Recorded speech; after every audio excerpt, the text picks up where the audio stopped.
Welcome to Turn the Page, the official podcast of the Syosset Public Library.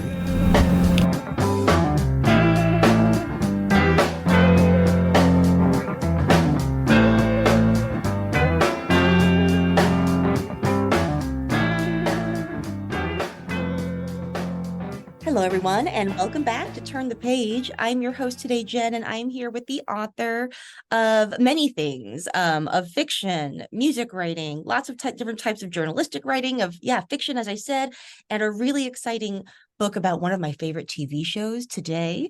So let's hop right into it. Could I ask you to introduce yourself and your book, please?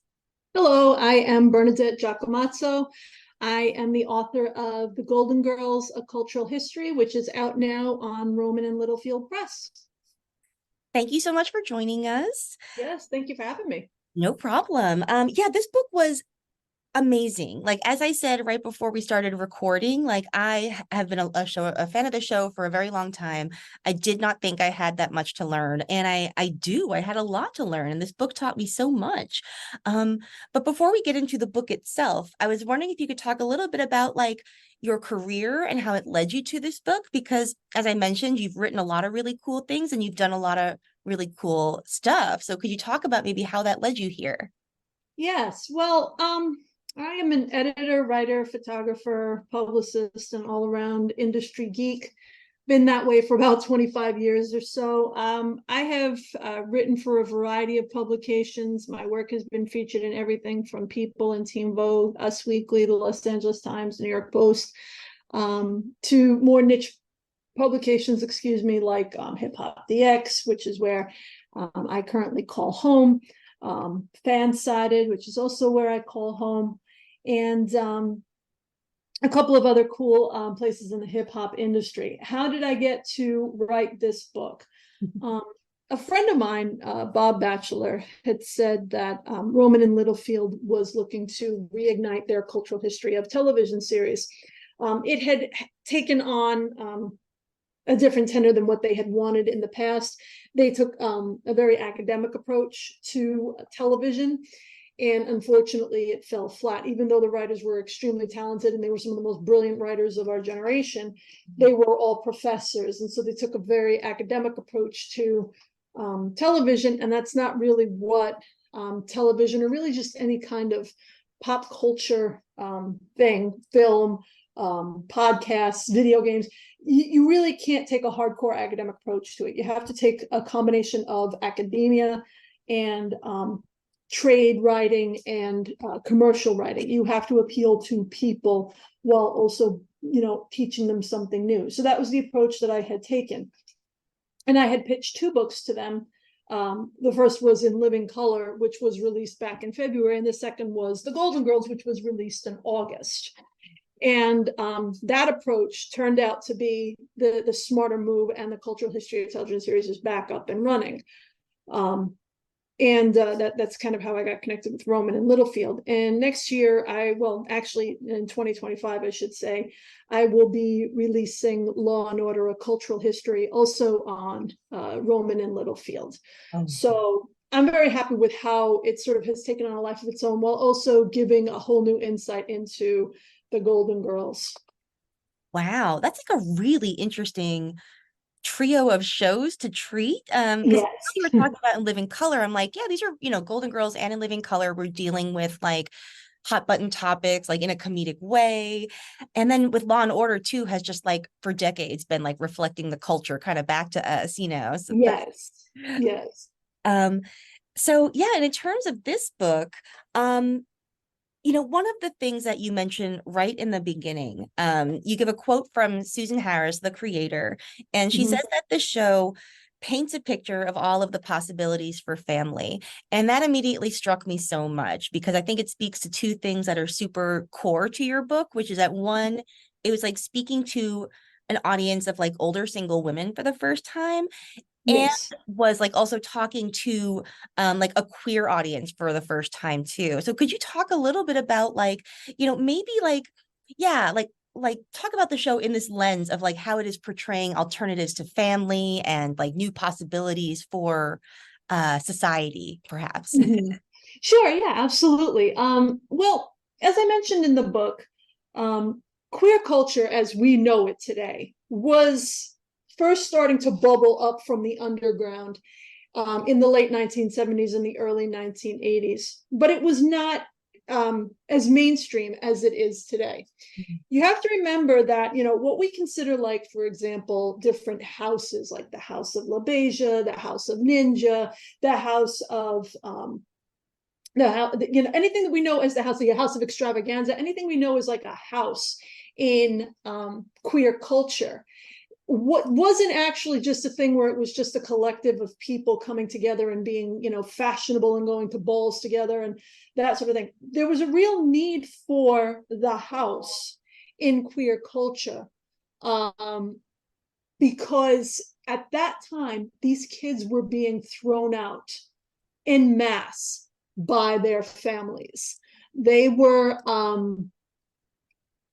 not accepted. They were not welcomed. They were not embraced by their families. And so when they were out on the street, what would end up happening is they would have to find a way to survive on their own. That is where house culture came from.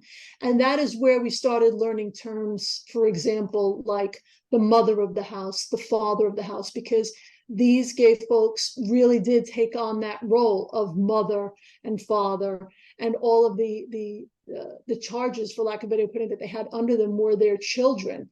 That is really the origin of those terms. Now, at the time, people didn't really know or understand that in culture. They did not know or understand or accept that even in mainstream culture. We're talking about, the 1980s. For, I don't have to say this to people that were alive at the time and who remember it and who experienced it, but I do have to say it for people who are younger, who don't have an understanding of that world. We're talking about a time when Ronald Reagan was president.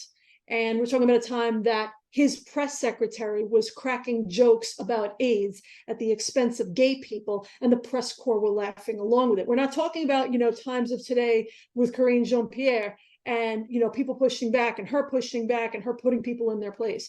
We are talking about a time when it was very white male dominated and misogynistic and homophobic.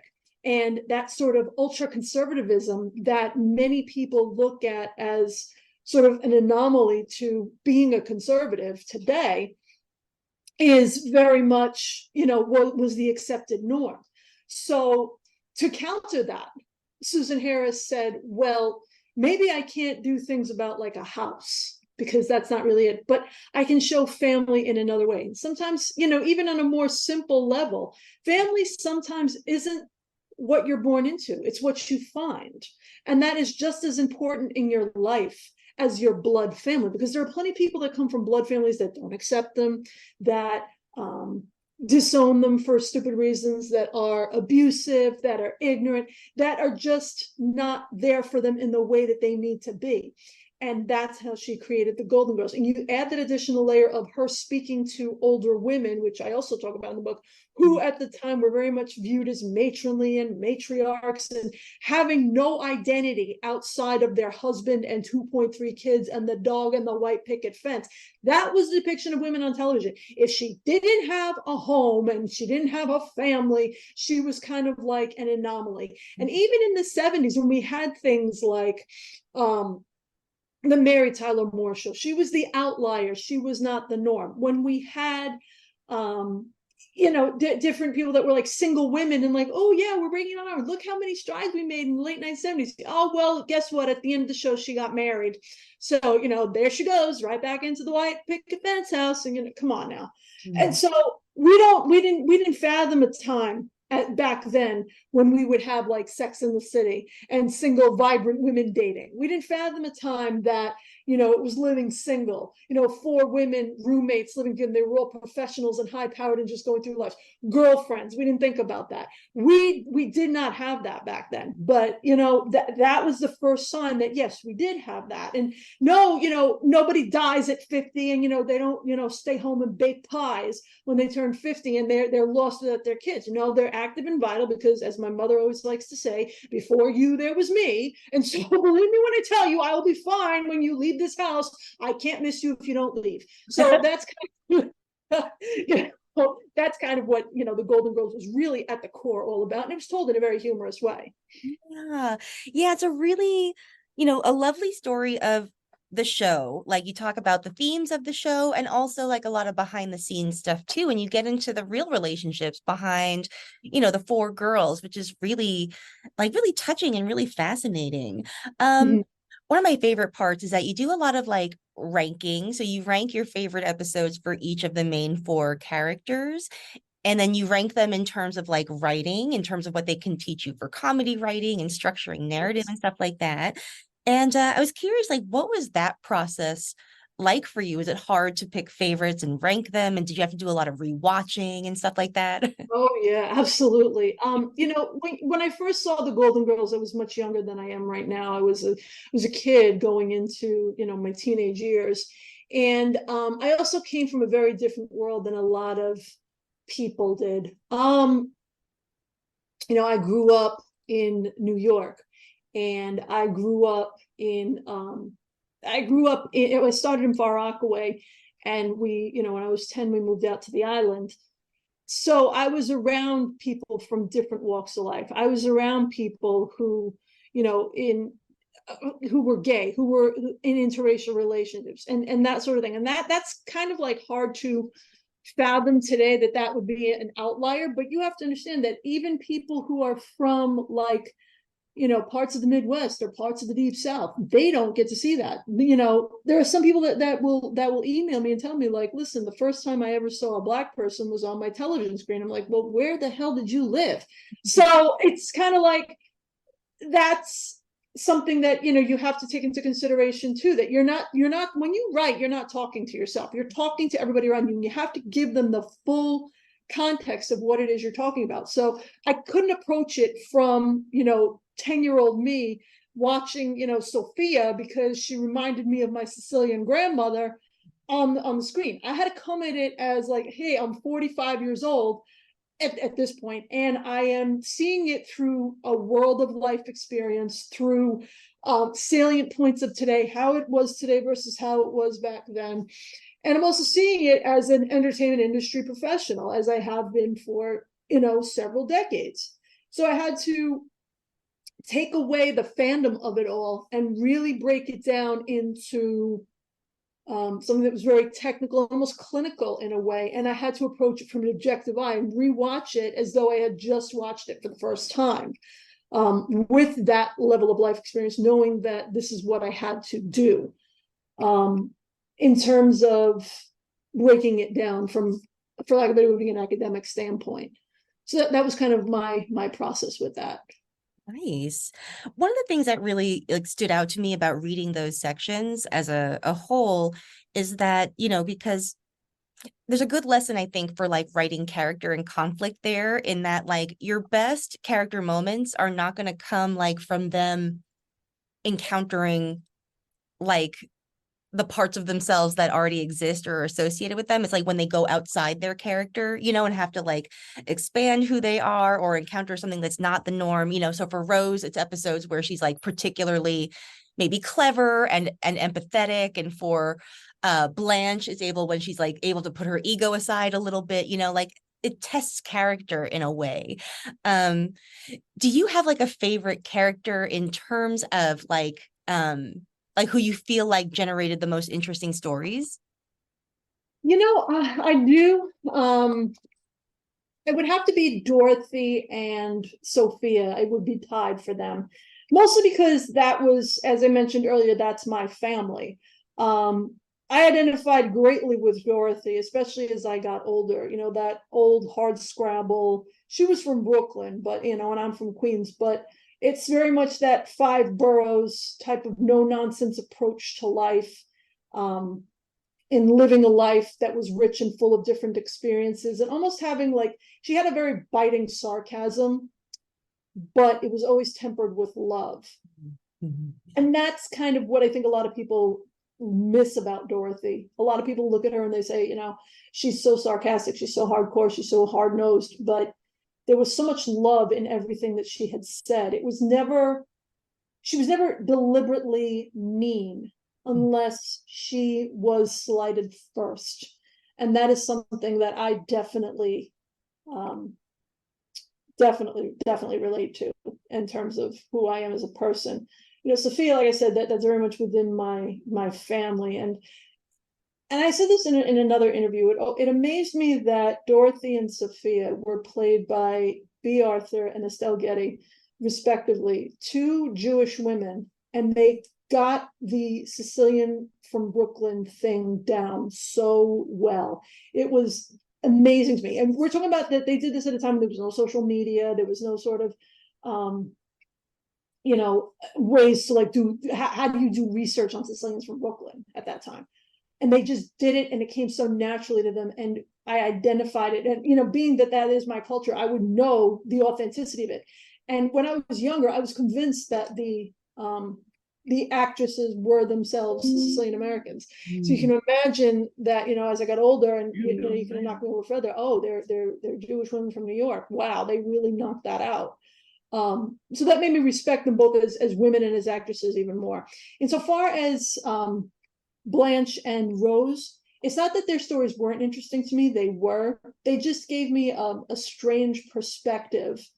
So that was it was more of a lesson for me, because it gave me an insight into that type of like Southern belle in the case of Blanche, or the stereotype of the Midwestern farm girl in the case of Rose. So that was the different perspective for me. Whereas I'm sure someone else who was from, for example, the Midwest would say that, well, Dorothy and Sophia were kind of like the intro to what a New Yorker would act like for me, or what a Midwest farm girl would be for Rose. So those two were sort of like my lessons, whereas Dorothy and Sophia were more of like whom I relate to. Yeah, and I think that speaks in an interesting way to like the broad appeal of the show, and TV history at the time, because like they were appealing to sort of everybody, like every people from most places in America could sort of like see themselves at least a little represented, who were white, could see themselves represented. Yes. With characters. And resultantly, and because there were fewer choices, like 30 million people would tune into those episodes, which is like unrecreatable now. Like they're, Yes. not absolutely do that. And it's just like such an interesting glimpse into like both broad TV history at the time and like the making of this one show that really was like super ahead of its time. The reason those numbers are not reproducible at this stage of the game is because we have streaming numbers, and because we have things like binge watching. You have to remember that this was at a time where if you missed that episode, unless you programmed your VHS to record it while you weren't home, you weren't going to see it except in reruns, and you never knew when you were going to catch it. So there's a lot more anticipation behind it. So people would know, for example, if you had to be home at Saturday night at 9 o'clock to watch the Golden Girls, that's when you had to be home, or you weren't going to see it. Now today, I missed the episode, no problem. I can watch it tomorrow on Hulu. It's whatever. So people have a lot more of a lackadaisical approach to watching episodes when they premiere, except if you're me and you find out that, for example, Star Wars is premiering at 9 p.m. every Tuesday night on Disney, you best believe at 8:59, I'm looking in that rope and is like, here we go. I might be an anomaly, but then again, I come from a different generation. But that is why those numbers are not simply attainable at this stage of the game in terms of television. I mean, I remember it myself too, like when I was like 15 and an X-Files fan, like I would at 8 p.m. if I wasn't home, I start to get the sweats about like if I'm going to see the new episode at 9, I don't have to wait till the summertime, Yes, exactly. And in a way too, that just made it like, like such a cultural phenomenon too, in a way that like you could walk into work probably and so many of your coworkers would have also seen the episode, whereas now like you could be the only one watching a TV show, because it's on some. Exactly. Those water cooler moments are another thing that just cannot be reproduced in this day and age, because a lot of people are working remote, which, by the way, I love. And there are a lot of people that just, like you said, to your point of, they watch it on their terms and not on everybody else. There's no more community around watching television anymore. Yeah. So that's really the bottom line. That's why. Yeah. One of the other things I love about it is that there's lots of like super interesting anecdotes. One of Yes.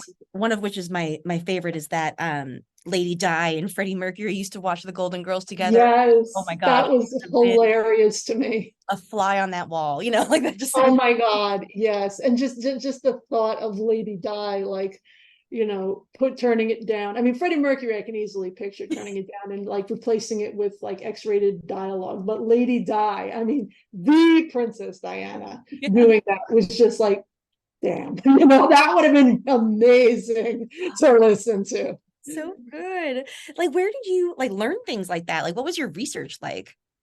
Oh God. I would have to go to, libraries and, support your local library. Let me be the one to tell you. I would have to go to libraries. I spent so much time in the New York Public Library. It's like they almost knew me by first name at that point. I did a lot of, deep dives, a lot of internet research, a lot of just reaching out to different people, different fans for leads, reading books. It was an exhaustive search and it was a comprehensive search. And it helped me create a different type of respect for folks who do that sort of thing for a living, who do that sort of hardcore research. Because as a journalist, you're not required to do, hardcore research unless you're doing like an investigative piece and it involves, months and months of that sort of thing. But for my purposes, for what I do as an entertainment journalist, that doesn't really exist. So that gave me a whole different dimension and a whole different respect for those types of journalists. But yeah, that's really what where I started and where I ended. It was always in a library. I got the most out of my library research, and I could not be more grateful that I live in New York and we have such a wealth of libraries. And I cannot say enough how much it's important for people to support their local libraries, no matter where they are in the world, because it provides a wealth of knowledge. Even if you are from a major city like New York City, you need that centralized resource, because that will give you a whole new dimension that will not have existed prior. Yeah, it opens so many doors. So we love to hear. Yes. Thank you. Your check is in the mail, That's BERN. Make sure you spelled it right. So I have one more question for you. Mhm. Really also love the insight into like the histories of B. Arthur and Rue McClanahan and Betty White and Estelle Getty.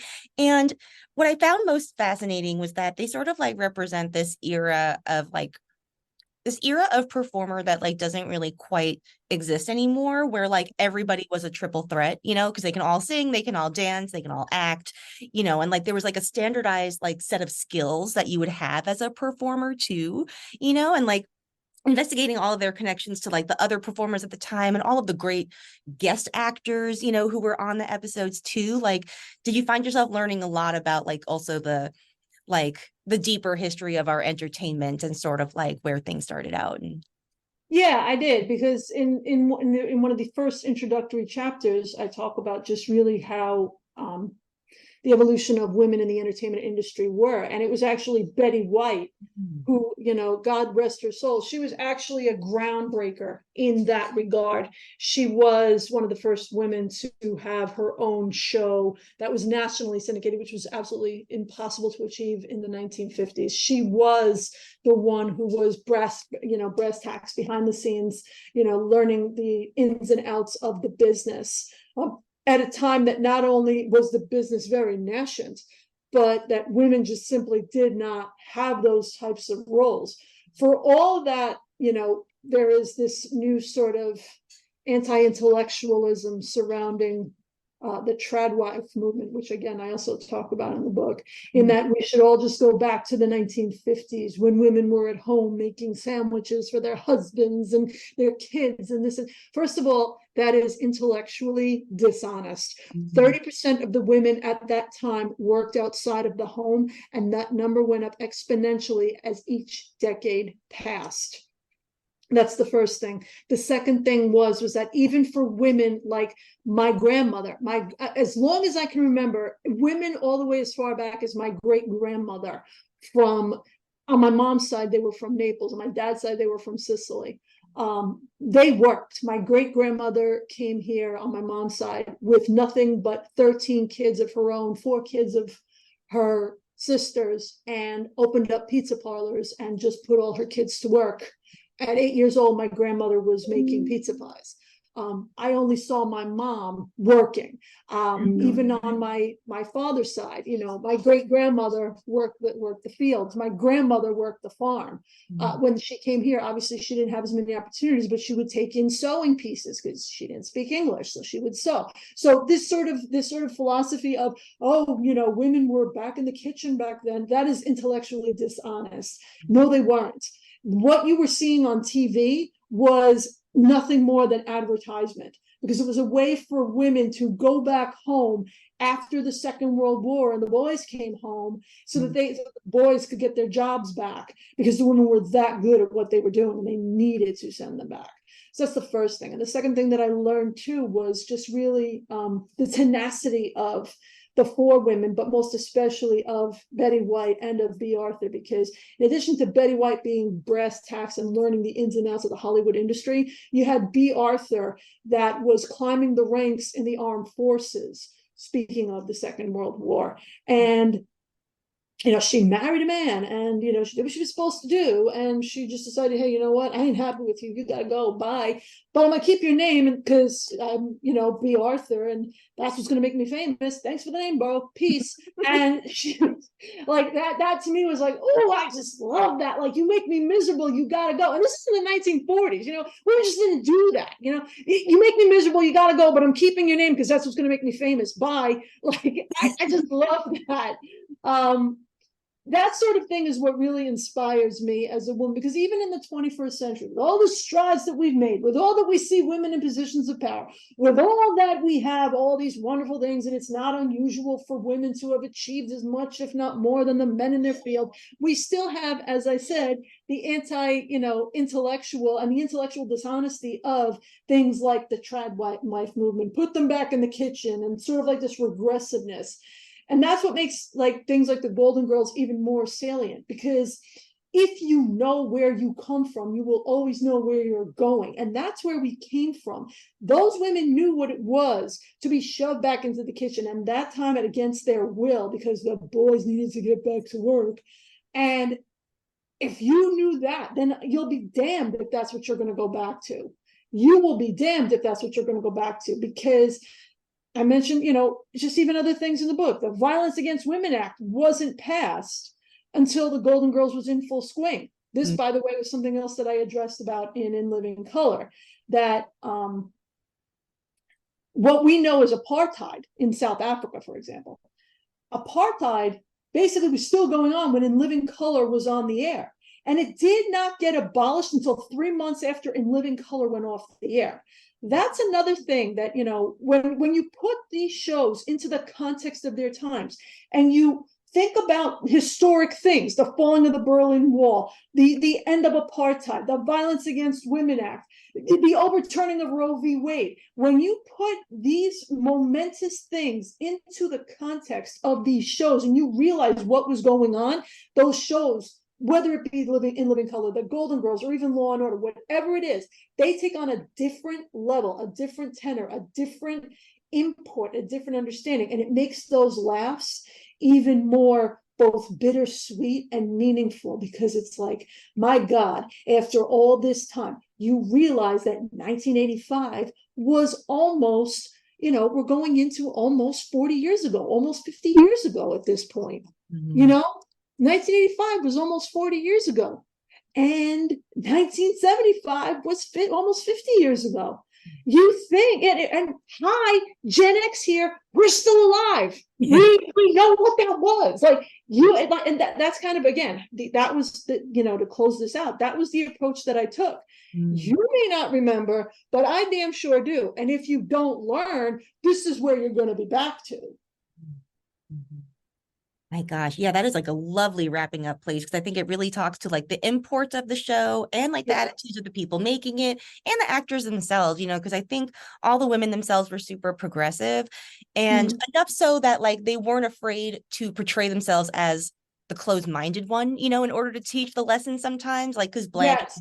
homophobic sometimes. Rose has like an AIDS scare in like an extremely remarkable episode that you talk about at length, and it really like it's very admirable. I think like it's really, really Yes. lovely. But So you also have to understand that they also were templates of what was going on at the time. You couldn't have them all be progressive. yeah. That's just impossible because that's not what real life was. You couldn't have them all be homophobic or sexist or ignorant about AIDS because that also would not be realistic. You needed that balance of the two. So that's kind of where we're at. Yeah. Well, thank you so much for coming to talk to us about this book. Thank you. I've loved reading it and I'm very excited for all of our patrons to read it. Thank you so much for having me. I really appreciate it. And yeah, like I said, again, closing it out with support your local library, folks, including the Syosset Public Library, because I'm Our Lady of Mercy, class of 1995. I'm very familiar with the Syosset Public Library, and it is an invaluable resource for residents of Syosset. Not only can you get the best books, newspapers, and everything else there, but what most people don't know is that their library card entitles them to free passes to museums and other local places of interest. My Yes. local library, for example, gives you free passes to the Intrepid Museum, to the Vanderbilt Planetarium, and a bunch of other places, which is very important for the kids. I don't know what Syosset Public Library offers, but stop on by down there and find out. Yeah, we got some of those too. I know we have the Intrepid. So yeah, go to our website, check it out. Thank you very much for that. Thank you so much, Jen. I appreciate it. No problem. Thank you. It's Very time- nice to talk to you. It's time to close this chapter of Turn the Page. Join us for the next episode.